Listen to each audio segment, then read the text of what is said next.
saya akan menjelaskan uji kelayakan model, uji F, koefisien determinasi, dan uji T pada analisis regresi data panel, dan akan menjelaskan juga tutorialnya bagaimana pengolahan datanya.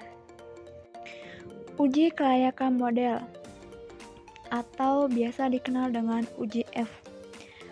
Uji ini digunakan untuk menjelaskan apakah semua variabel bebas yang dimasukkan ke dalam model secara bersama-sama mempunyai pengaruh terhadap variabel terikat. Atau dengan kata lain, model ini fit atau tidak. Apabila uji F tidak berpengaruh, maka penelitian tidak layak untuk dilanjutkan karena model penelitian tidak mampu menjelaskan adanya hubungan antara variabel independen dan dependen. Biasa juga hal ini terjadi karena adanya hubungan antar variabel independen multikolonialitas sehingga menyebabkan model penelitian menjadi tidak fit. Hipotesis dalam uji F adalah sebagai berikut. Ada berdasarkan perbandingan F statistik dengan F tabel. Jika F statistik lebih kecil dari F tabel, maka H0 diterima, yang artinya variabel independen X secara bersama-sama tidak berpengaruh terhadap variabel dependen Y. Namun sebaliknya, jika F statistik lebih besar F tabel, maka HA diterima, artinya variabel independen X secara bersama-sama berpengaruh terhadap variabel dependen Y. Dan ada juga berdasarkan probabilitasnya. Jika probabilitasnya F statistik lebih besar, alfanya 5%, maka H0 diterima, yang artinya variabel independen X secara bersama-sama tidak berpengaruh terhadap variabel dependen Y. Namun sebaliknya, jika probabilitasnya F statistik kurang dari alfa 5%, maka HA diterima, artinya variabel independen X secara bersama-sama berpengaruh terhadap variabel dependen Y. Nah, ini kita akan buktikan proses uji F dengan menggunakan program Epius. Yang pertama kita akan klik yang ini. Lalu ini udah muncul output proses uji F dengan menggunakan program Epius. Saya besarkan dulu biar lebih jelas. Nah ini saya akan tandain yang kita akan bahas nanti ya. Sini saya akan jelaskan bahwa pada output ini menunjukkan bahwa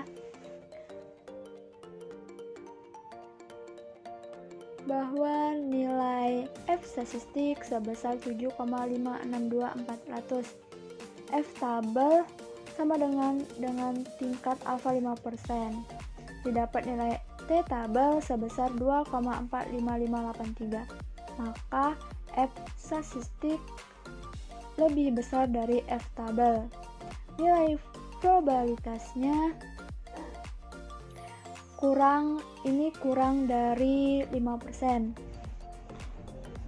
Maka dapat disimpulkan bahwa HA diterima. Maka dengan demikian dapat disimpulkan juga variabel-variabel independen dalam penelitian ini yang terdiri dari size, ROA, DAR, NPF, dan sukuk secara bersama-sama memiliki pengaruh terhadap ISR. Koefisien determinasi. Hasil dari koefisien determinasi menjelaskan seberapa jauh kemampuan model regresi dalam menerangkan variasi variabel bebas mempengaruhi variabel terikat. Semakin besar hasil R-squared akan semakin baik karena hal ini mengidentifikasi semakin baik variabel independen dalam menjelaskan variabel dependen. Nilai R-squared harus berkisar 0 sampai 1. Jika nilai R-squared sama dengan 1, berarti naik atau turunnya variabel terikat Y 100% dipengaruhi oleh variabel bebas X. Jika nilai R-squared sama dengan 0, berarti tidak ada hubungan sama sekali antara variabel independen terhadap variabel. Nah, ini juga kita akan buktikan koefisien determinasinya. Pertama kita akan klik ini. Nah, ini dia udah keluar ya output proses koefisien determinasinya. Di sini saya pilih ini karena pada tabel ini menunjukkan bahwa nilai adjusted airspeed-nya sebesar 0,492267, yang artinya bahwa variasi perubahan naik turunnya ISR dapat dijelaskan oleh size ROA, DAR, NVF, dan sukuk sebesar 49,2%, sementara sisanya yaitu sebesar 50,8% dijelaskan oleh variabel-variabel lain yang tidak diteliti dalam penelitian ini. Uji T. Hasil uji T menjelaskan signifikansi pengaruh variabel bebas secara parsial terhadap variabel terikat. Hipotesis dalam uji T ada berdasarkan perbandingan T statistik dengan T tabel dan berdasarkan probabilitasnya. Berdasarkan perbandingan T statistik dengan T tabel, jika nilai T statistik lebih kecil dari T tabel, maka H0 diterima, yang artinya variabel independen X secara parsial tidak berpengaruh terhadap variabel dependen Y. Namun sebaliknya, jika nilai T statistik lebih besar T tabel, maka HA diterima, artinya variabel independen X secara parsial berpengaruh terhadap variabel dependen Y. Berdasarkan probabilitasnya, jika nilai probabilitas lebih besar dari alfa 5%, maka H0 diterima, yang artinya variabel independen X secara parsial tidak berpengaruh terhadap variabel dependen Y. Namun sebaliknya, jika nilai probabilitas lebih kecil dari alfanya 5%, maka HA diterima, yang artinya variabel independen X secara parsial berpengaruh terhadap variabel dependen Y. Nah, ini kita akan buktikan untuk uji T-nya di program Nebius. Langkah pertama yang akan kita lakukan yaitu dengan mengklik yang ini. Nah, ini dia udah muncul output proses uji T dengan menggunakan program Nebius. Di sini saya akan tandai ini yang akan kita bahas nanti, yaitu T statistik dan probabilitas. Ya. Nah, ini dia, di sini ada variabel, yaitu ada size ROA, DAR, NVF, dan sukuk. Pada tabel ini, nilai T statistik ukuran perusahaan size sebesar 5,342578, sementara T tabel dengan tingkat alfa 5% sebesar 2,02269. Dengan demikian, T statistik lebih besar dari T tabel dan nilai probabilitasnya 0,00 lebih kecil daripada 0,05. Maka dapat disimpulkan bahwa variabel ukuran perusahaan size dalam penelitian ini memiliki pengaruh terhadap pengungkapan ISR. Nilai koefisien regresi variabel size sebesar 0,069. Hal ini menggambarkan bahwa variabel size berpengaruh positif terhadap ISR. Dengan demikian, setiap kenaikan satu satuan variabel size maka akan menaikkan nilai variabel ISR.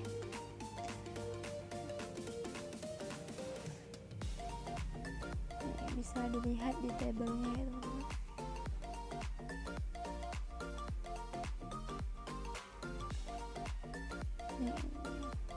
Nah, sini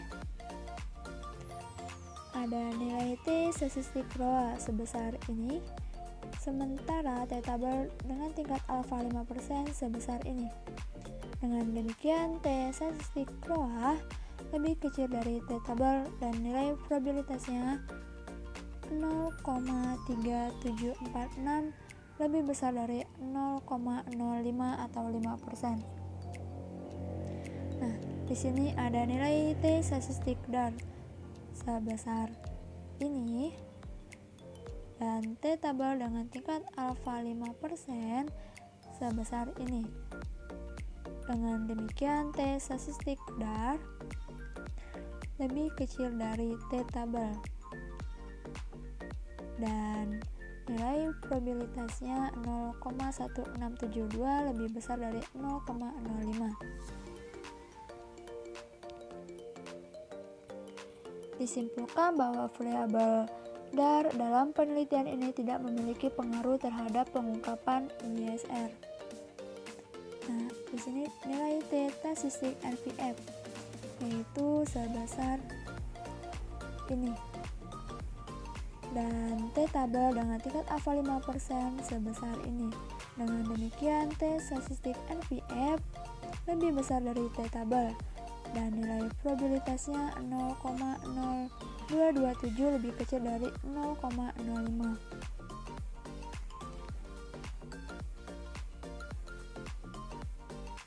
Simpulkan bahwa variabel NVF dalam penelitian ini memiliki pengaruh terhadap pengungkapan ISR. Nah, ini bisa dilihat di tabel-tabel. Nilai koefisien regresi variabel NVF sebesar min 1,907. Hal ini menggambarkan bahwa variabel DAR berpengaruh negatif terhadap ISR. Dengan demikian, setiap kenaikan satu satuan variabel NVF maka akan menentukan nilai variabel ISR.